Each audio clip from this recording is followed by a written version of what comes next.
I love the quote where it says, if you don't know where you're going, then any road will take you there. If you don't know where you're going, if you don't have plans and you haven't pinpointed a destination, you don't have a map to get there, then it doesn't matter where that there becomes.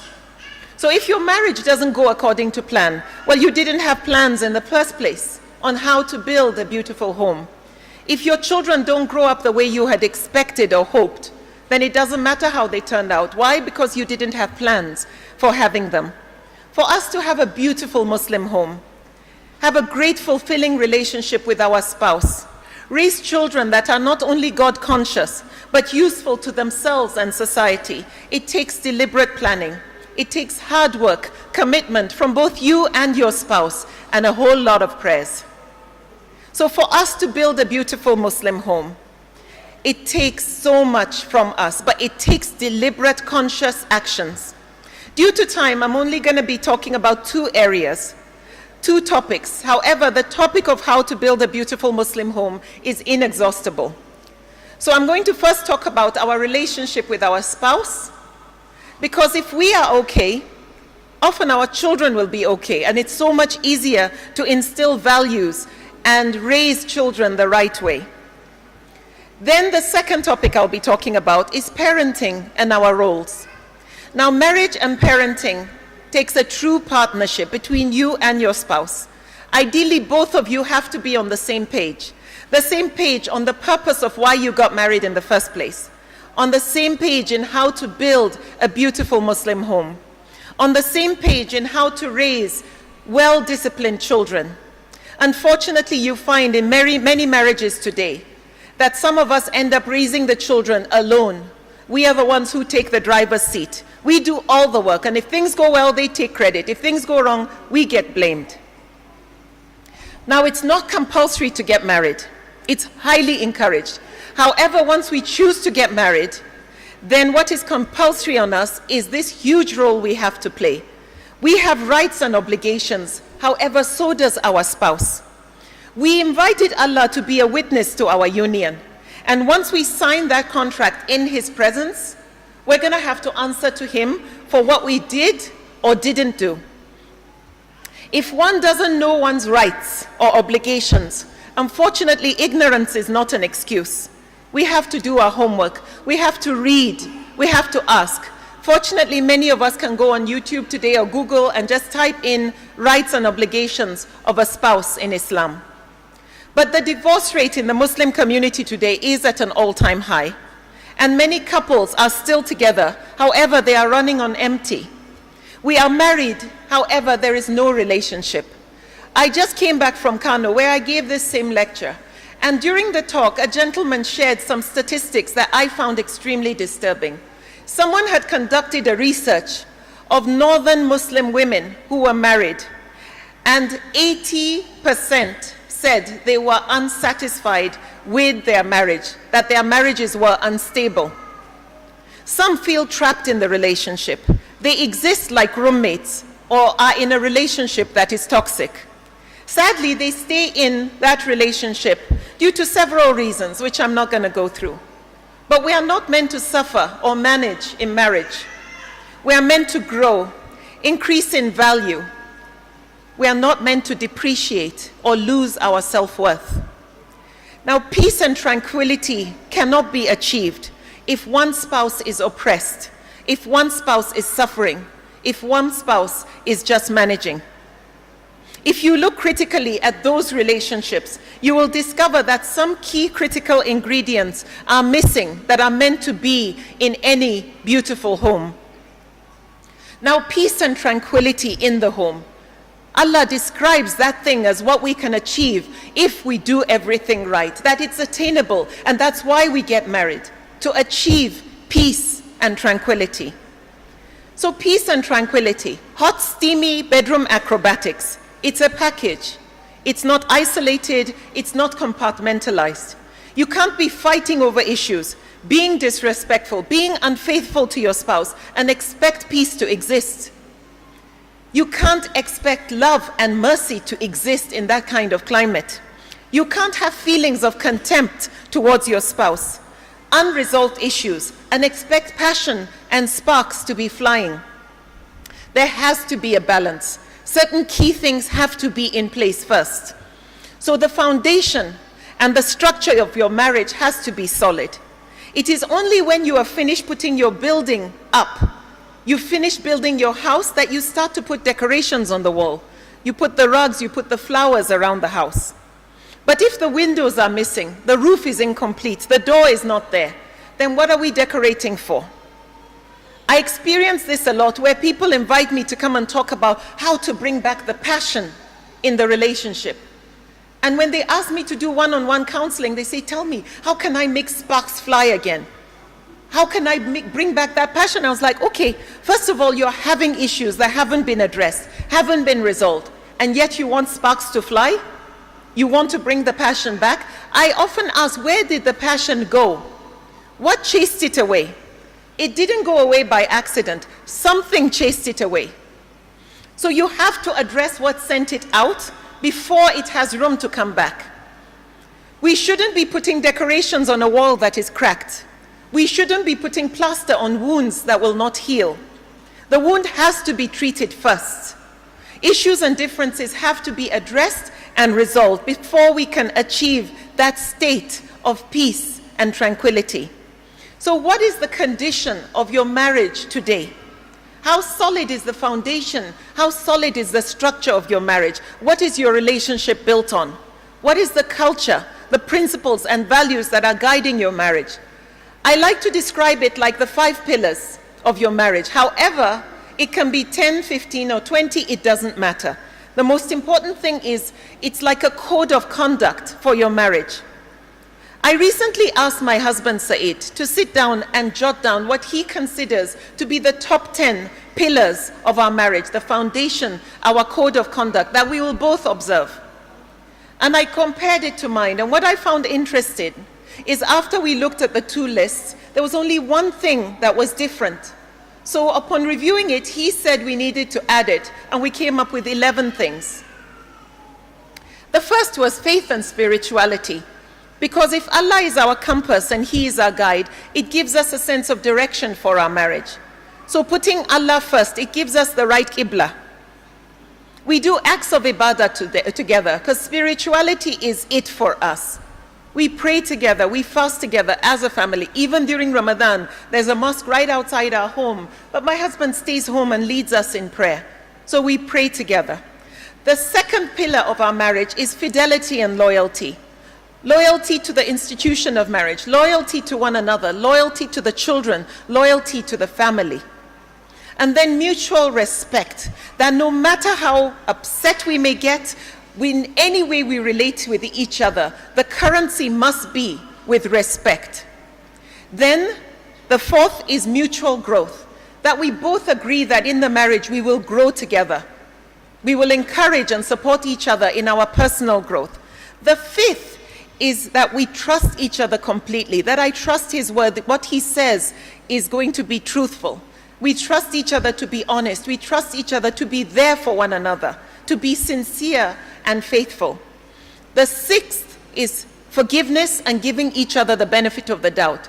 That if we have made each other upset, we're ready to think and make excuses that there must be a mistake or another side to what I'm seeing. The seventh is love and compassion. That there will be love and compassion we have for each other. The eighth is validation. Now this is one of the most important ones, that we make each other feel that we exist in the relationship, that we matter, we are relevant. In other words, we feed each other's spirits. We show appreciation, even for the littlest things. We show gratitude. The ninth is effective communication. I had a big problem with effective communication when we got married, so I went on a mission. I took courses, I read books, I went online. I did my homework to make sure that what comes out of this mouth of mine, which I call my greatest weapon of mass destruction, that I weigh my words carefully and I'm always looking for a resolution when I speak, that what I say will not aggravate, provoke, or make things go wrong. The 10th is patience to see the results of what we put into the relationship. Patience with each other and patience to see the results of our hard work. And the last one which is the most important one to me, is we are committed for life, that we are in this for the long haul. Because once you have that mindset that we're in this for life, you do whatever it takes to make your marriage work. However, I emphasize, it doesn't include managing or suffering. That's not why Allah wanted us to get together. Now, these for us are the non-negotiables in our marriage, the constants, the one that we know will always be there. I can trust that he will also observe the same thing. So in other words, our code of conduct. If you have not given this much thought, I encourage you to sit with your spouse and discuss and come up with your own list. Talk to your spouse and make sure that you're on the same page on these most important pillars and fundamentals of your relationship. Don't be surprised that if you're having problems in the marriage, some of these things have not been put in place. So the first tip I'm sharing with you is to build a solid foundation. Come up with your code of conduct, rules. It is also important that you ask yourself some key questions. The first question you ask yourself is, am I a pleasure to be around? Says who? Are you a pleasure to be around? And who do you think feels that way? Is it your own belief that you're a pleasure, or does your spouse acknowledge and say you are? Is your presence felt in the home in a positive way or a negative way? And will your absence be noticed? Do you look forward to coming home to your spouse? I see some people shaking their heads. And does your spouse look forward to coming home to you?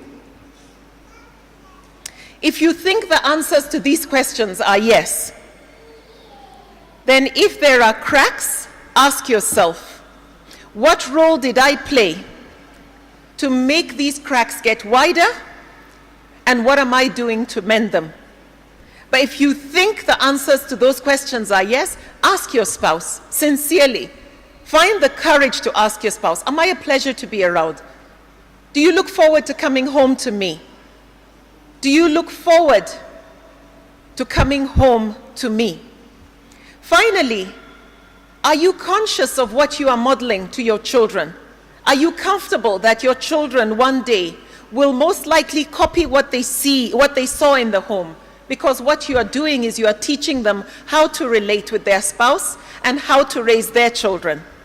There are so many more I want to share with you, but due to time, I'll stop at that particular point. I believe that if there's a solid foundation that your relationship is built on, that if there's trust, fidelity, good communication, mutual respect, and all the other things, that everything else will easily fall into place. I would just like to add that take your time to learn your spouse's love language. I know some of you will say, what is this Turanchi she is speaking? Take your time to find out. There are some things you are doing that your spouse may not actually be responding well to. You think they like it. So you need to learn your spouse's love language. And also there are 6 basic human needs. Just simply go on YouTube, go on Google and type 5 love languages and 6 basic human needs. Wallahi, this has changed relationships.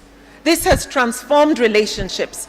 I have had couples who have sat with me and I asked them, what do you think are your spouse's top 5 love languages? And the spouse is sitting right there and they say, no, that is not it. So you may be surprised that what you think you're doing that you believe your spouse likes actually is not getting the right result. But I also want to say, for those who think it is all Turanchi, please don't ever give up on your marriage. Don't say it's too late, or we've been married too long, or this one is for Turawa, it won't work for us. My husband and I are both Nupe.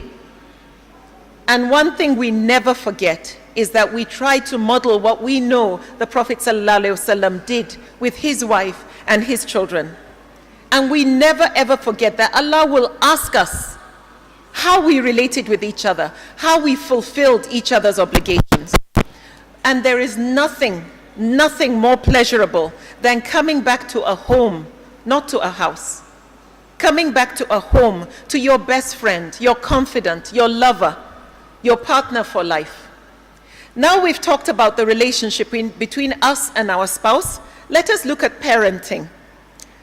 Just like marriage, it's not compulsory to have children, though it's highly encouraged.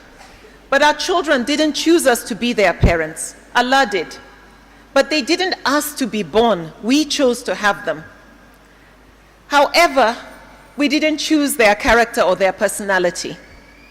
They are Allah's gift to us. However, they can also be a trial. But what is disturbing is we can also be a gift to them, and we can also be their trial.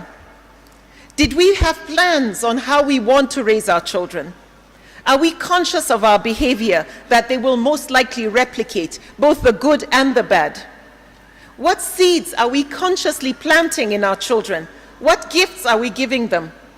Seeds and gifts of a good tarbiyah, gifts of a holistic education, gifts beyond academic excellence, beyond creating A-class students who are just going to pass their exams, get a good job, and be economically independent, to raising A-class human beings who will, insha'Allah, grow up to be responsible and make positive contributions to society.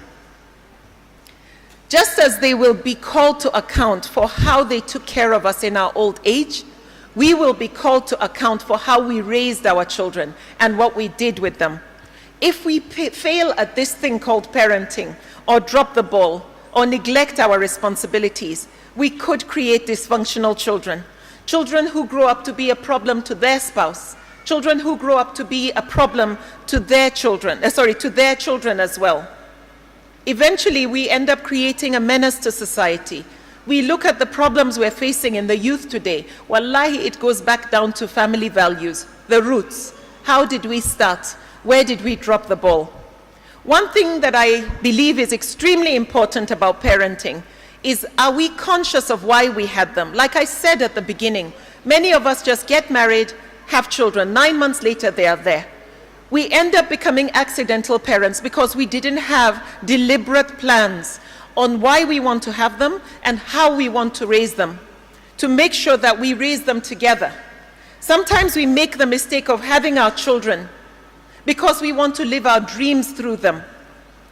We keep telling them, you're going to be a doctor someday. Oh, I can see you're going to be an engineer. But maybe that's what our parents did for us. However, if we're going to be honest, some of us are miserable today because we didn't have a choice. Or sometimes we do everything for our children. We want them to have an easy life. The difficulties that we went through, we don't want them to go through such difficulties. We want them to have the things that we didn't have. Sadly, this generation, what we are doing is we are creating a generation of entitled children who have this sense of entitlement, as if society owes them because they exist. Society owes them an easy life. We help our children to live, but we don't teach them to live without us. They end up depending on us because we do absolutely everything for them. We are doing them a disservice in the name of love. For some of us, our parents did a fantastic job raising us. They raised us in a home where we saw love, where we saw compassion, mutual growth, great communication, and God consciousness. We grew up in a home where they taught us the importance of service and making a contribution and being useful and living a life of purpose. If we are so fortunate, it makes it so easy for us to replicate that in our own homes. However, for some, it's a totally different story. You see families where, unfortunately, you find stories similar to those of the Prophet, where the way we were raised, our family members are actually our trial. So how do we know? And how do we ensure that we do not replicate in our homes with our spouse and our children those things that we resented when we were growing up, that we knew were wrong? How do we make sure that our guidance is from God consciousness and the principles of Islam, not other people's mistakes and shortcomings? How do we fulfill our roles as parents to mold our children to become assets to themselves and to society? The Prophet ﷺ said, the best amongst you are those who are the most useful. How do we raise children who grow up to be the most useful in society? How do we raise children who grow up to have a desire to serve and contribute, and also train and equip them with the tools that they need to succeed and thrive as parents one day? Remember, they will repeat what they see in the home. So we have to start with ourselves. We have to start somewhere. To achieve this, we start with ourselves. Because one thing I always say, you can't teach, you can't share what you don't know and what you don't have. So if you don't have yourself in order, you don't have your act in order, what are you going to teach your children? What are you going to share? What are you going to contribute? Even if our parents didn't do a good job raising us, even if our parents didn't equip us with the skills that we need to thrive and be successful in life, and also teach our children, raise them properly, we need to recognize that, and we need to start somewhere. And that somewhere is us, because we are responsible and will be held accountable for our actions or inactions.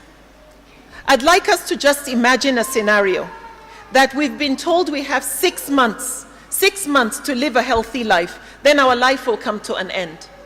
Imagine you had 6 months that you know you can live a healthy life, and then your life will come to an end.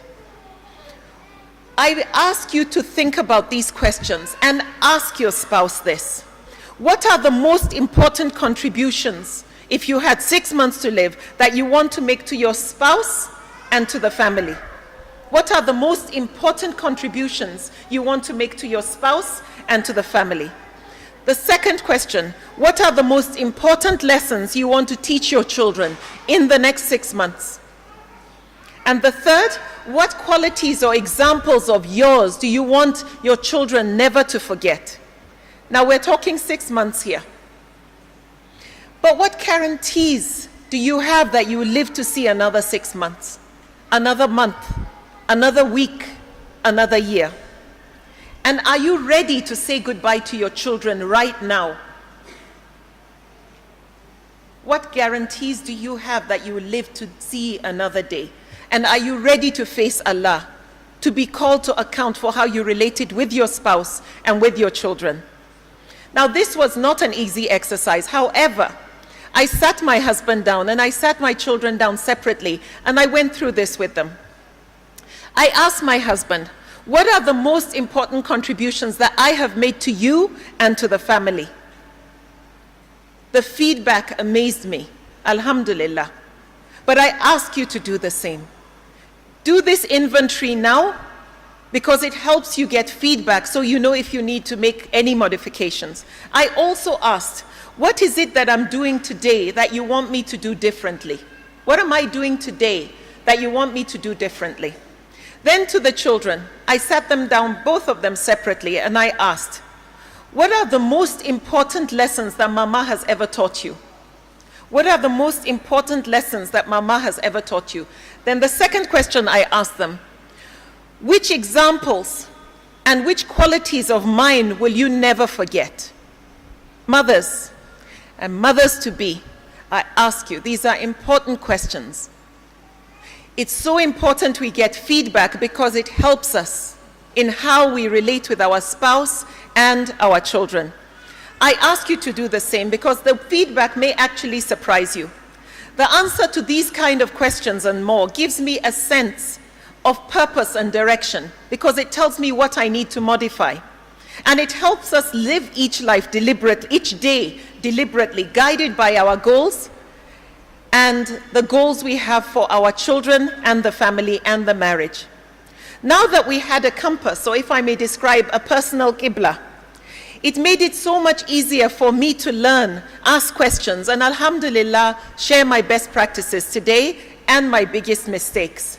My curiosity led me to research on how Allah wanted me to relate with my spouse, with my children, and how to build a happy home. He gave us a sneak peek in how to behave in our homes in the best of models, the Prophet ﷺ, using real life examples with an emphasis focusing on his actions. Like I shared in the previous lecture, many of us are so guilty today on focusing on the sunnah look more than the sunnah way. Some seem so preoccupied with the external, the looks, the symbolisms, and neglect the internal and the actions. and are selective of what path they want to take that is convenient for them to practice, particularly neglecting the sunnah of character. So looking at his character and his example, I learned the beautiful stories of how he put family first. When Aisha radiallahu anha was asked what the Prophet used to do in his free time, she said he would keep himself busy serving his family, and when it was time, he would get up and pray. How many of us are so busy today trying to give our children and our spouse, our families, the best of this and that, to make sure they are so comfortable, while we miss out on developing a strong bond, while we miss out on priceless moments that we could spend with our families? Sadly, some today don't even know their children. We're running a school, and I know very much this is something that is very, very disturbing. The number of kids, wallahi, more than anything, say, my biggest problem is my mother. She doesn't know me, and I want somebody to talk to, and I can't go to my mother. The Prophet ﷺ was also a loving and affectionate father and grandfather. When he was praying with the Sahaba, he went down into sujood, and he stayed for a long time. And after the prayer, the Sahaba asked him, were you getting a revelation from Allah? He said, no, my children were on my back and I didn't want to disrupt their play. Now, how many of us are comfortable allowing our children to climb on us and play with us, play on our backs and so on? Of course, not the grown one. Unfortunately, some of us are feeling too big or too old, or we feel this is too embarrassing for us to do this childish thing with our children or our spouse. I always say, if the Prophet ﷺ could do it, that is my license to do whatever I want. I remember stories where Aisha radiallahu anha would race with the Prophet. He would put her on her shoulders and he would put her on his shoulders and take her to see entertainment in the marketplace. Also, he can't put her in her shoulders in the room. It had to have been done in public for us to learn from his example. So I feel if the Prophet ﷺ could do it, so can we. So these examples are for us to learn how to build a bond with our spouse, with our children. Now I have two big boys, two really big boys. And of course, if they climb on our backs right now, we're going to end up in the hospital. However, we play, we wrestle, we fight. Yes, even big fat mama like me. I always say WWE, SmackDown, or whatever you call it, ain't got nothing on me. Although I cheat, when we arm wrestle, I use two hands and pull theirs down. And they're still stronger than me. But we rough play, sincerely. And my boys are grown up. But we do, even my husband wrestles with them. I told him he should respect himself. One day his kids will beat him. And he will be so embarrassed. Says he doesn't care. So when I see them all tangled in a knot, wrestling and so on, I just leave the room because of the shouting going on. But I remember growing up, my dad used to allow my brothers and I to take turns to shave his hair. And he would sit outside and he falls asleep the moment you start. And I was a very, very naughty, naughty girl. Very naughty girl. So when it was my turn, I would shave and give him a mohawk. So he would just have this center part with hair, and here is almost bald. And this was during the punk era. So I was like so desperately wanted to wake him up and say, Baba, can I paint it pink or purple? He'd be fast asleep, but it was so much fun. But it helped in developing the kind of bond we have with our parents. How many play with their spouse? Today I race, I know my neighbors have heard me scream for dear life. When I play hide and seek, I will go and hide. And like there aren't too many places I can hide without my butt getting stuck. So I hide, and when he finds me, I scream. Sometimes the children have to say, calm down, people. There are children in the house. But this kind of play is what we learned from how the Prophet ﷺ played with his spouse. We show affection openly. When we go out, we hold hands. When we sit side by side. We're always in the same room. I always cross my leg on his when we're sitting together, maybe watching TV, chatting, or whatever. And these little acts of affection are what strengthens the bond between us, and that's what we are teaching our children. Our children know that in our house, Allah comes first. They both know that Allah comes first. However, after Allah, it's our personal well-being and psychological well-being that comes second. Then third, they know that our relationship comes next, because they know if mama and baba are okay, they're going to be okay. Because no child deserves to be born into a home where there's no love, no laughter, no compassion, growth, or happiness. We also pray together as a family. We bring Allah close to us and we hold on tight to Allah's rope. We let them hear what we pray for. We make dua and then we take turns. We ask them to do as well. We are teaching them to have a strong love for Allah. And learn like how many of us raise our children. Don't do that. Allah will punish you. Don't do that. Haram, haram. And what turned me off of Islam? We try to focus on sharing the wisdom in Allah, in His injunctions, His compassion, His rahmah, and less on His punishment. Though we make sure we emphasize to them to fear offending Him and displeasing Him, because there are consequences for that. But we focus on the positive, highlight the beauty of Islam, and most importantly, the simplicity of Islam. We make sure that our children know that they should have absolutely no fear of shaitan and not in any way give him power over them, because he has none. In addition, we teach them the Quran, not just the words, not just the beautiful melody, but the translation, the meaning, the context, and how to apply it in their daily lives. We made sure that we taught them that as important as memorizing and pronouncing is, that it's more important for them to have taqwa, to have consciousness of Allah, and to apply the lessons from the Quran and the Hadith in their daily lives. Because while all those are good, like we shared in the previous lecture, they are so far from sufficient if it doesn't help them become better so that they can do better. And that the Quran is not just an academic textbook to be read. It's meant to be studied and understood, and most importantly, it's meant to be lived. So let the children see in us that we are the walking Quran and we are the walking Sunnah. Show them Islam in motion, in our actions, in our deeds, and hold on tight to Allah's rope. And hold on tight to the rope that binds you to your children. Talk and talk a lot to them. Like I shared, the girls complain in particular, they don't have anyone to talk to. The boys do the same. Sadly, if you don't listen to them, even the littlest things, they're going to find somebody else who will. I had to do research because I was hopeless at communication. And I was a terrible listener. I interrupted, I gave the impression I knew what they wanted to say. So I had to learn that this was going to jeopardize my relationship with my spouse and our children. So I did my homework, I did my research to find out how to communicate effectively and how to be an effective listener. We let our children hear how we communicate with each other. However, we made a promise that we will never ever fight in front of our children. We will never raise our voices in front of our children. But we teach them about ethics of disagreement, that you will disagree. We teach them how to fight without fighting. We teach them about effective communication and listening and conflict resolution. We eat together with absolutely no technology. Even if we go out to a restaurant, nobody has their phones on. If we don't sit together at the table, we throw a mat on the floor and we sit, we eat together. If we are in the house and it's time for meals, we eat together. We do lots of acts of entertainment together. We also make sure that our children see how we care for our parents, because one day we are going to be their customers. So we want to show them how. My children till today see me putting my head on my parents' lap or on their chest. My mom, of course, has gone, but till today, every single time I see my dad, I kiss him on the cheek or the forehead and I give him a big hug. And every time, guaranteed, I do it, he prays for me.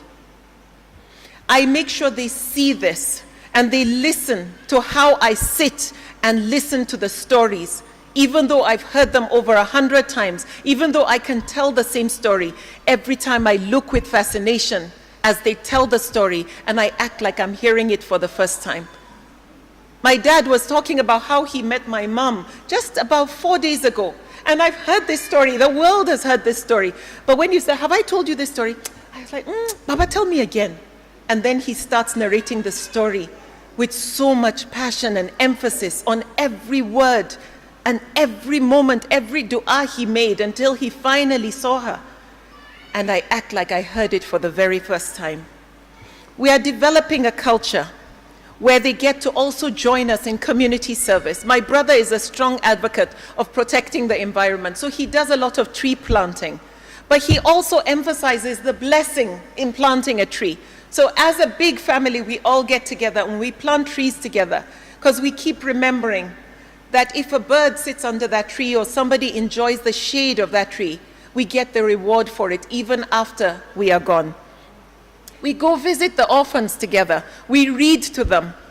We show them through our examples that there is no greater pleasure that comes from us being together, a close family, pleasing Allah in the best way, but most importantly, the greatest pleasure is from acts of service, being useful, that our purpose on this earth is not just to take care of ourselves and make ourselves happy, that true happiness comes from helping and lightening other people's loads. So we do our best to teach our children to live a deliberate life, a life of purpose, to know that their existence is not an accident because Allah doesn't make mistakes, and that they need to do something greater than themselves, that they need to unwrap the gifts that Allah has given them and use it for something bigger than them. Everything in our relationship should be balanced. Our relationship with Allah first, our relationship with our spouse, our children, our parents, our loved ones. Our work, everything should be balanced. We should fulfill our obligations to all, but not neglect one for the other. I would like to just say this without offending anybody. Please, please, please, put those phones down and make family feel they matter. Sadly, today, many of us are so guilty of giving the unseen more priority over our loved ones. We spend more time on our phone than with our family. Research has shown that an average family today spends no more than 25 minutes a week talking, having a decent family discussion. How much time will you give your spouse? How much time will you give your children in 25 minutes in 1 week?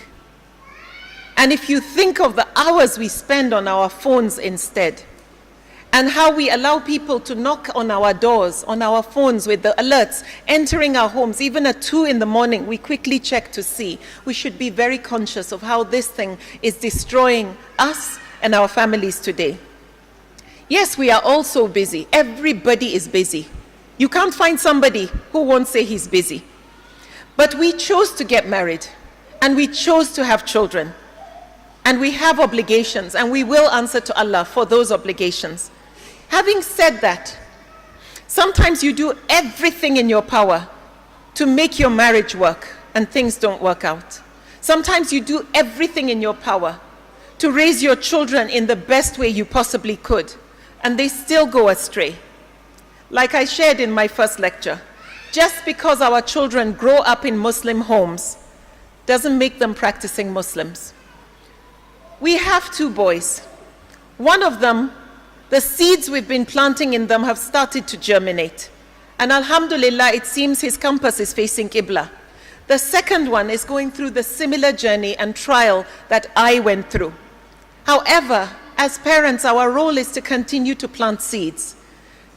We continue to plant seeds in our children, and inshallah with the dua, because as they say, the prayer of a parent will never go astray. Inshallah, Allah will bring them back on the straight path. But first and foremost, they have to see the right thing. We have to model the right thing. We give birth to our children, but we didn't give birth to their character. Once upon a time, even I wasn't praying for 4 to 5 years. Once upon a time, even I wasn't covering my head or wearing clothes that were modest. Once upon a time, even I had doubts. But alhamdulillah, the seeds that my parents planted in me are still germinating. And I pray, inshallah, that they're bearing fruit. Everything boils down to individual choice. You cannot force your children to go a certain way. So don't be a hardliner, and don't turn them off by being too strict, because they could break away from you. We mustn't forget that even some of the prophets couldn't guide all their children. Allah says that our wealth and our children are a trial for us. So my final words on parenting. Since this room is filled with mothers, I'm going to talk to the mothers. To all the mothers, to the first schools and the mothers-to-be. You are the first school for your children. You are the ones who educate a nation. Raise boys who grow up and respect themselves. Boys who will not just settle for being just boys. Raise boys who will grow up to respect women, who learn to cook, clean, and do things for themselves. When my boys go into the kitchen, I honestly don't know whether it's my cook or my boys that cooked. They are excellent cooks. They do their own cleaning. They do their own ironing. They pick up after themselves, and they clean up for us. I know. Anybody interested, let me know. We can talk afterwards. The Prophet ﷺ used to mend his own clothes. Is there any example better than that? Raise boys who grow up to believe that women are not meant to serve them like glorified housemaids. Then raise girls who know their role and their worth in their families and in society, who preserve their dignity.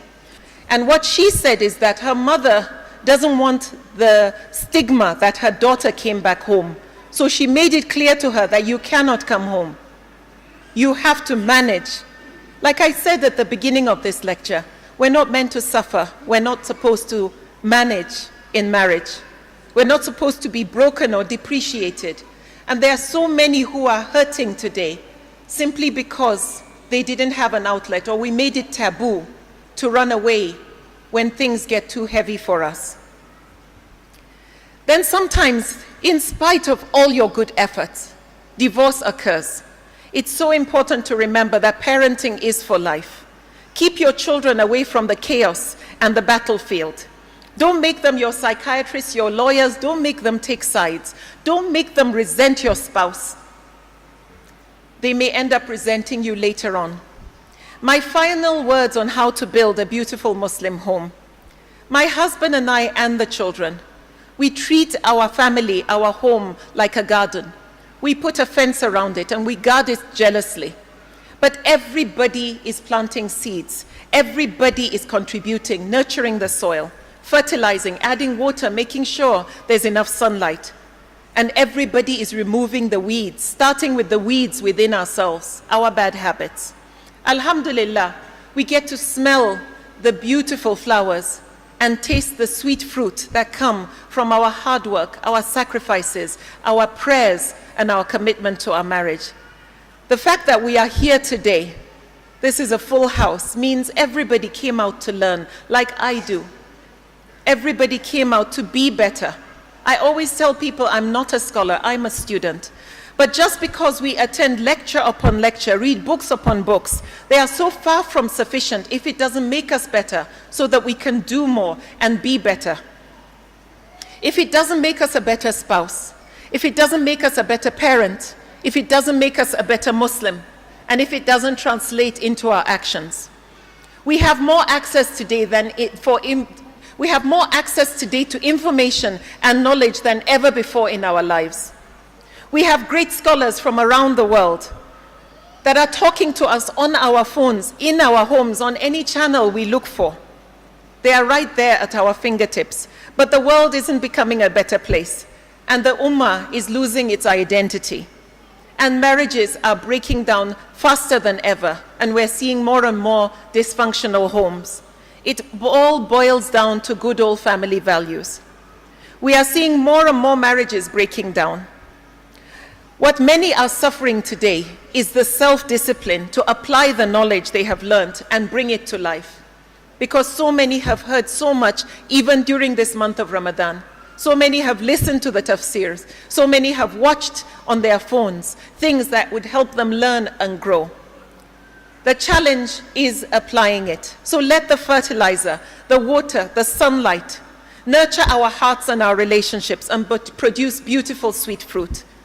Like a student that I am, I'm on a lifelong journey to learn and grow and contribute the littlest I know, to be the best spouse, to be the best mother and the best Muslim I possibly can be. Every day I get to turn a new page, and every day I have the opportunity to write or rewrite my story. May our books once again be handed to us in our right hands.